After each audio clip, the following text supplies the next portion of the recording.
Hello guys, update tayo sa Agusan River. And dahil maulan, laging umuulan every day.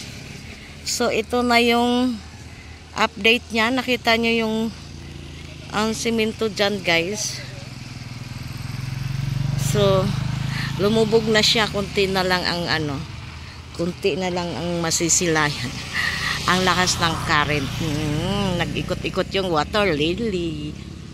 Ayan. May nag-ano guys. So, nakita nyo yun. Yung mga sumakay sa gakit. So, siguro nag-ano yan sila. Nag-paanod ng kahoy. Tapos, andun si kuya. Oh.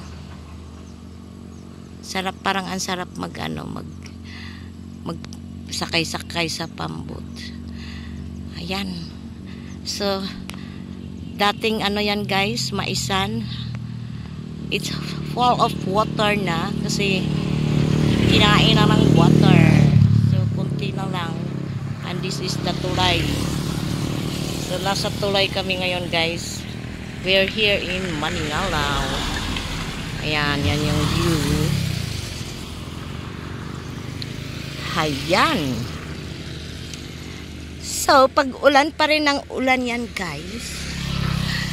Aapaw na siya. Aapaw siya dyan sa dike na yan. Ayan. Palapit na sila. Ayan na sila, kuya. Yeah, hi. Pasakay ako. Ay, umuuga. May dumaan na jeep. Umuuga yung tulay. Ayan, napalapit na sila guys. Palapit na. Ayan, yan. So, sumakay lang sila sa kahoy. Kahoy yan, hindi yan hindi yan baruto. Parang kano. River kano. Pero yan, sumakay lang sila sa kahoy papuntang Butuan. So, from shore to north. Yan, going to north. Ayan. Ayan na sila guys, oh. So, yung karga nila na yan is yan, kahoy. It's either palkata or hindi ko alam kung anong kahoy yan. So, ganyan yan sila hanggang makarating sila ng Butuan para maibenta nila yung yung kahoy na yan. So, buwis buhay. Biruin nyo yung ginagawa nila guys. So, ayan.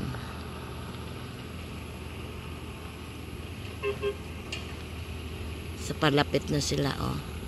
So, kailangan talagang yung adrenaline mo dyan is very high. Ayan. So, yun yung guys, yun yung kahoy. So, sakay sila dyan. May food na yan sila. Ayan, oh.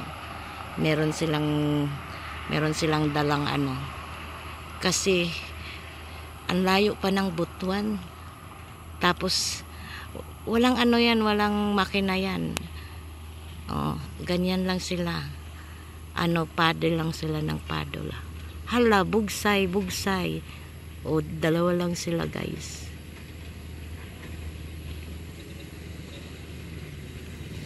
So, yan yung kahoy na kanilang ibebenta sa Butuan. Ingat kayo! So, hindi natin alam kung kailan pa sila umalis doon sa shore.